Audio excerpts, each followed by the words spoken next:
Merong isang kabibe, an oyster. One morning, gumising siya.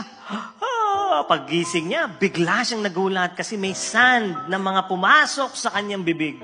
Pagpasok, hindi niya mailabas. Sakit na sakit siya. Aray. Halos kalahating araw inilalabas, hindi niya maalis yung sand sa kanyang bibig. Iyak siya ng iyak. Hirap na hirap. Tapos dumaing siya sa Diyos. Sabi niya, Lord, tulungan niyo ako. Napakasakit nito sa aking bibig. Nagsalita ang Diyos at sabi, anak, I will help you. But this is what you will do. Bear with it for one day. Tiisin mo yung sakit ng isang araw. Bear with it. Sabi niya, masakit to hindi ko kaya. Bear with it. Maniwala ka. Bear with it.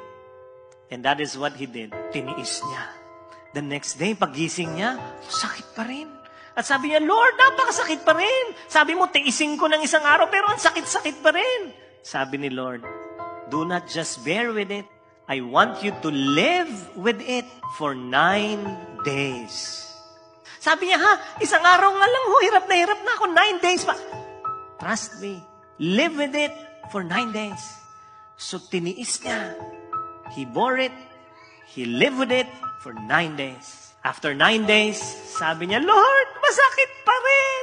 Hindi pa rin nawawala yung sakit. Sabi ng Panginoon, anak, don't just bear with it. Don't just live with it. I want you to like it for 9 months. Halos mahimahima. 9 months! 9 na araw nga lang, hindi ko na kaya. 9 months ko pang bibit-bitin to. Yes, don't just bear with it. Don't just live with it. Like it.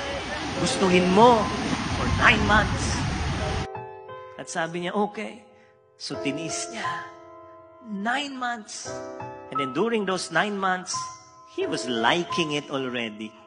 But after 9 months, sabi niya, Lord, meron pa rin. Hindi pa rin nawawala. Masakit pa rin. Sabi ni Lord, don't just bear with it. Don't just live with it. Don't just like it. I want you to love it for 9 years. Sabi niya, what? Yes, believe me. Love it for 9 years. And that is what he did. He bore with it. He lived with it. He liked it, and he loved it for 9 years. And then one morning, paggising niya, paghikap niya, nagulat siya. Ang liwanag ng paligid. Tapos lahat ng mga isda naglapitan sa kanya, pinanunood siya, sabi sa kanya, ganda-ganda mo. Ang liwanag mo. Siya naman, saan galing yung liwanag? And then he finally realized na yung liwanag ay nanggagaling sa kanya. Kasi yung tiniis niya, yung minahal niya, na sakit, ay naging isang perlas. And that made him so beautiful. Because he bore with it, lived with it, loved it for many, many years. Ano yung bit-bit nyo? Yakapin nyo. And let the Lord turn it into the great pearl of your life.